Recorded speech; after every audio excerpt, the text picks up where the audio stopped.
Assalamualaikum warahmatullahi wabarakatuh. Innal hamdalillah nahmaduhu wa nasta'inuhu wa nastaghfiruh wa na'udzu billahi min shururi anfusina wa min sayyiati a'malina. Man yahdihillahu fala mudilla lahu wa man yudlilhu fala hadiya lahu. Asyhadu an la ilaha illallah wahdahu la syarika lah wa asyhadu anna Muhammadan abduhu wa rasuluh la nabiyya ba'dah. Allahumma salli ala sayyidina Muhammad wa ala alihi wa ashabihi wa man tabi'ahu bi ihsan ila yaumil qiyamah. Amma ba'du, faqala ta'ala ya ayyuhalladzina amanu taqullaha haqqa tuqatih wa la tamutunna illa wa antum muslimun. Bapak Ibu, terkhusus kepada kedua calon mempelai yang berbahagia, Allah sudah sering berpesan kepada kita. Yang pertama, kita orang-orang beriman hendaknya mempertahankan diri untuk memegang keimanan ini, karena keimanan itu amat sangat mahal harganya bila dibanding dengan kehidupan dunia ini. Dunia ini enggak ada apa-apanya bila dibanding dengan iman, karena iman itulah yang menentukan bejo dan cilokonya kita di akhirat nanti. Maka hendaknya harus pandai-pandai mempertahankan keimanan kita. Yang kedua, Allah berpesan hendaknya kita selalu bertakwa kepada Allah. Sering kita dengar kata takwa, tapi masih belum bisa membumi di hati kita, sehingga hanya kata-kata saja yang sering kita dengar. Kalau secara syariat memang takwa itu adalah melaksanakan seluruh perintah Allah, dari yang sunnah sampai yang wajib, dan meninggalkan larangannya dari yang makruh hingga yang haram. Tetapi perlu kita pahamkan ada 3 unsur takwa, khususnya kepada pengantin. Unsur pertama yang harus diyakini sehingga akan muncul dan timbul perasaan takwa dalam diri kita, yang pertama adalah sebuah keyakinan bahwa Allah itu zat yang paling dekat dengan kita.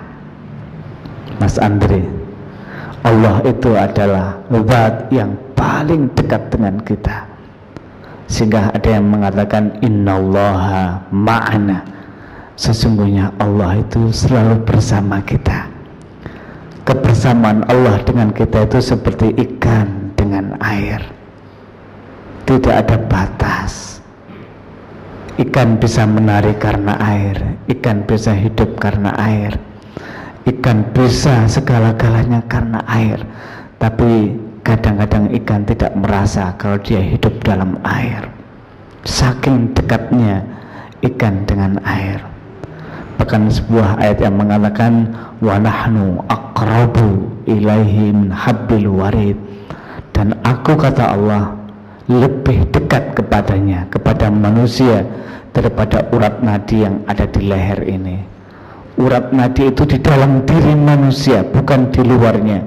Kalau air tadi itu di luar dirinya, tapi sekarang Allah di dalam diri manusia, lebih dekat lagi. Makanya kalau ini kita sadari, insya Allah Allah itu dekat bersama kita selalu, setiap saat, kapan saja Allah itu bersama kita. Kita tidak pernah akan ditinggalkan oleh Allah, meski kadang-kadang manusia sering melupakan Allah. Ini unsur yang pertama, harus diyakini. Unsur yang kedua, bahwa Allah itu adalah mencatat segala amal perbuatan manusia. Konon pada saat Rasulullah Mi'raj ke Sidratul Muntaha, Rasulullah bertemu dengan jutaan bahkan miliaran pulpen di sana. Nanya kepada Jibril, wahai Jibril, apa ini? Volban ini sebanyak manusia yang hidup di muka bumi ini, kok ada yang berhenti, ada yang aktif. Yang berhenti itu ada 4, kata Jibril. Yang pertama adalah orang yang belum dewasa atau anak yang belum dewasa. Yang kedua adalah orang yang telah meninggal dunia.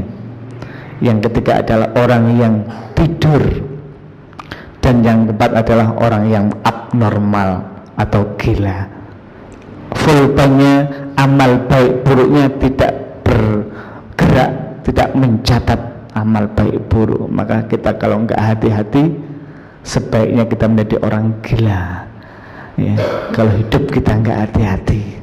Karena apa? Semua perbuatan kita dicatat oleh Allah.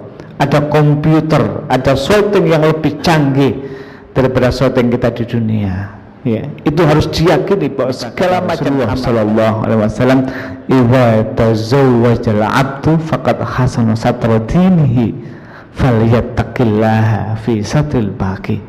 Apabila seorang hamba telah menikah, maka dia telah membentengi separuh agamanya. Separuh berikutnya, bertakwalah kepada Allah. Artinya bahwa pernikahan itu sesuatu ibadah yang agung. Tidak ada yang sebesar nilai ibadah itu seperti nikah. Logikanya, kalau ada seorang hamba, dia sudah menikah, punya istri sah, dia sudah dicatat oleh Allah 50% misi kehidupan sudah dilaksanakan. Ada lagi juga ada seorang kiai, ustadz, bahkan wali, dia ditakdirkan oleh Allah belum mempunyai istri, meninggal, maka nilainya pun hanya 50%. Maka nikah itu sangat agung. Tinggal kita melaksanakan ketakwaan kita kepada Allah separuhnya. Maka dari itu Mas Andre dan Mbak Desi, hendaknya di dalam pernikahan ini panjenengan berdua harus pasang niat. Karena innamal a'malu binniyat. Karena pernikahan itu tergantung kepada niatnya. Kalau kita ingin nikah enjoy saja ya, memberikan peluang kepada nafsu libido kita, yang didapat hanya itu ya. Karena niat itu sangat menentukan. Kalau kita pergi ke Surabaya, maka Probolinggo akan terlewati. Tapi kalau kita pergi ke Probolinggo, Surabaya tidak akan kita dapatkan. Kalau kita tanam padi, insya Allah rumput akan tumbuh. Tapi kalau kita tanam rumput saja, padi tidak akan pernah tumbuh. Maka kalau kita pertama kali nikah ini niat karena ibadah kepada Allah, insya Allah yang lainnya akan terbawa. Karena kita akan mendapatkan ridho dari Allah Subhanahu wa ta'ala. Maka niat yang pertama, Mas Andri, harus dipasang kuat, terpatri kuat dalam hati ini, bahwa nikah ini dalam rangka untuk melaksanakan ibadah kepada Allah.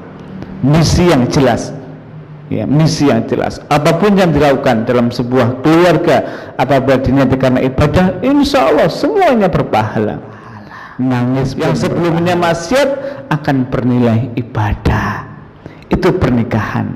Maka hendaknya Mas Anda harus pasang niat dalam hati. Yang pertama, niat karena Allah.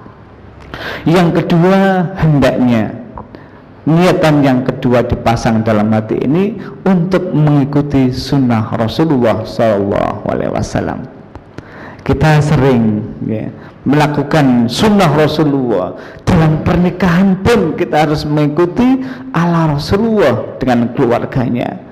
Jangan hanya nikahnya tok, tapi pelaksanaan dalam berkeluarga tidak mengikuti sunnah Rasulullah. Maka contohlah, banyak-banyak membaca tentang bagaimana keluarga Rasulullah.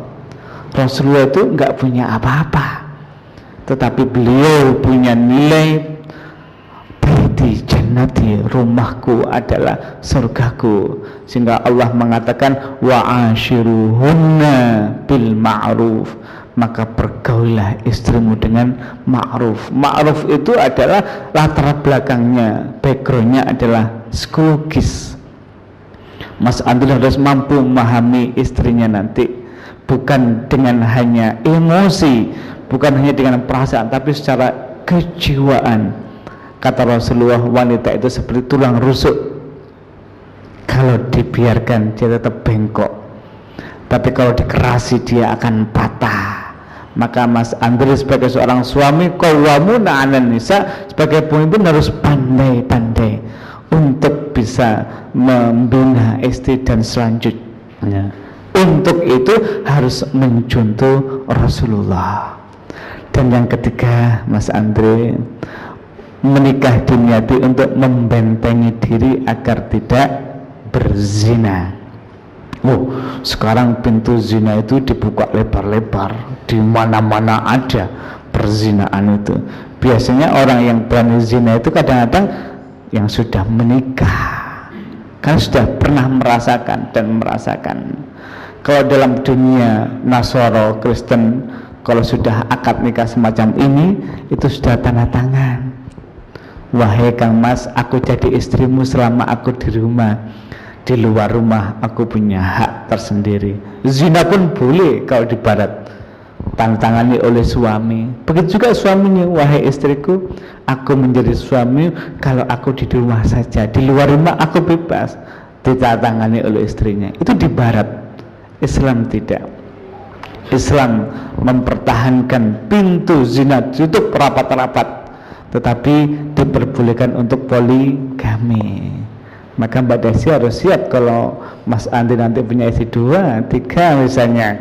Kalau seandainya nuwun sewu, Mbak Desi tidak bisa melayani Mas Andi dengan baik misalnya, itu adalah sebuah keterbukaan. Tapi pintu daripada zina ditutup rapat-rapat karena ada istri. Maka Rasulullah, kalau kamu ketemu di jalan dengan perempuan, pulanglah kamu kalau kamu ada keinginan, di rumahmu ada ya, bahkan lebih dan lebih ya. Ini adalah sebuah konsep dalam Islam. Menutup rapat-rapat perzinahan masih membuka untuk sebuah kesempatan ke sana. Poligami satu misal, meskipun kita banyak yang tidak setuju dengan poligami itu ya. Kita masih ingat ya Pak Nasir dengan Pak Karno pada dialog. Pak Nasir itu mempertahankan pintu zina itu tadi diperbolehkan poligami, tetapi Pak Karno melarang sekali poligami ya. Ternyata kenyataannya Pak Nasir sampai akhir hidupnya punya istri 1, tapi Pak Karno yang resmi berapa dan yang enggak resmi berapa istrinya. Itu yang melarang poligami, kenyataannya berbeda. Maka dari itu ya, insya Allah kalau seorang istri mampu memberikan pelayanan kepada suami dengan baik, insya Allah sang suami tidak akan pernah lirak-lirik ke sana. Bahwa niat nikah itu dalam rangka untuk mudah-mudahan Allah segera memberikan anak yang soleh dan soleha. Anak itu adalah sebuah aset yang sangat berharga kepada orang tuanya. Kalau punya anak banyak rezeki. Pak Selamat tadi sudah bilang berapa putra Mas? Cuma 2 itu bagus.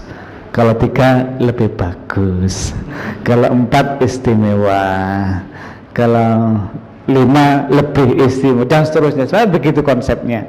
Artinya Islam membuka banyak-banyak punya anak, karena Rasulullah nanti di akhirat akan berparade dengan umat-umat yang lain, banyak-banyakan umat. Itu Rasulullah senang punya umat yang punya anak banyak. Ya, mudah-mudahan anak itu menjadi aset, karena apapun yang dilakukan oleh anak itu akan bermanfaat untuk orang tua. Anak yang belum dewasa, dia belum melakukan sebuah pahala kalau dia melakukan kebaikan, tapi pahala itu untuk orang tua. Kalau anak melakukan dosa sebelum dewasa, belum ada apa-apa, dan orang tua tidak mendapatkan dosa anak. Kalau anak itu sudah dewasa, maka anak itu kebaikan yang dilakukan oleh anak untuk dirinya dan untuk orang tuanya mendapatkan, tanpa diniati pun orang tua mendapatkan pahala anak. Itu sebuah aset. Maka semakin banyak anak sebenarnya adalah semakin banyak rezeki untuk orang tuanya. Sebenarnya itu luar biasanya aset anak untuk orang tua. Maka mudah-mudahan ya bulan kedua sudah ada isinya, setahun berikutnya sudah ngomong cucu Pak Selamat, terus begitu, tahun ketiga atau keempat sudah punya lagi dan seterusnya. Itu lebih bagus ya, memperbanyak umat Islam ini. Inilah sedikit bekal untuk Mas Selamat. Yang pertama, niat karena Allah. Yang kedua, Mas Andre ngapunten, niat karena Allah untuk mengikuti sunnah Rasulullah. Dan yang ketiga, membentengi diri agar tidak berzina. Dan keempat, mudah-mudahan Allah memberikan anak yang soleh dan solehah.